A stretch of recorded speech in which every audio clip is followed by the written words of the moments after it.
मणिपुर में 6 महीने से जारी हिंसा थमने का नाम नहीं ले रही है। बीच में सुधार के दावे भी किए गए, लेकिन हालात कथित रूप से फिर खराब हो गए हैं। इस बीच सरकार एक फोर्स एक जिला की नीति अपनाने की दिशा में काम कर रही है। सरकार मान रही है कि इससे जवानों के बीच कोऑर्डिनेशन बनाने की मदद मिलेगी और हिंसा को काबू करना आसान होगा। हालिया हिंसाओं को देखते हुए सरकार ने मणिपुर में कई क्षेत्रों को अशांत घोषित कर दिया है। हालात खराब होने की वजह से इंटरनेट पर भी पाबंदी लगा दी गई है।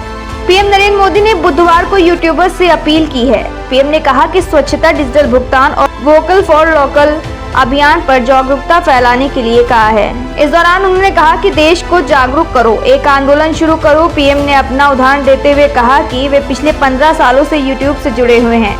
पीएम ने 5000 से यूट्यूबर्स को संबोधित करते हुए कहा कि आपके द्वारा प्रस्तुत किए जाने वाली विषय सामग्री से इन सभी अभियानों को भी बल मिलेगा। एमपी राजस्थान के लिए बीजेपी ने अपनी नई टीम उतार दी है। एमपी राजस्थान में होने वाले चुनाव के लिए भाजपा ने चुनावी प्रबंधक की जिम्मेदारी यूपी के नेताओं को भी मिली है। राज्य मंत्री जेपीएस राठौर मध्य प्रदेश की कमान संभालेंगे तो पूर्व मंत्री महेश सिंह राजस्थान की जिम्मेदारी संभालेंगे। एमपी राजस्थान के लिए मुख्यमंत्री योगी आदित्यनाथ भी चुनाव प्रचार करेंगे। दोनों डिप्टी सीएम भी चुनाव प्रचार में जुड़ेंगे। एमपी में भाजपा की जन आशीर्वाद यात्रा निकाली जाएगी। उत्तर प्रदेश मुख्यमंत्री केशव प्रसाद मौर्य और ब्रजेश पाठक शामिल होंगे। जन आशीर्वाद यात्रा में मंत्री बेबी ईरानी मौर्य भी शामिल होंगी। भारत में हरित क्रांति के जनक एमएस स्वामीनाथन का 98 वर्ष की आयु में निधन हो गया है। उन्होंने चेन्नई में आखिरी सांस ली।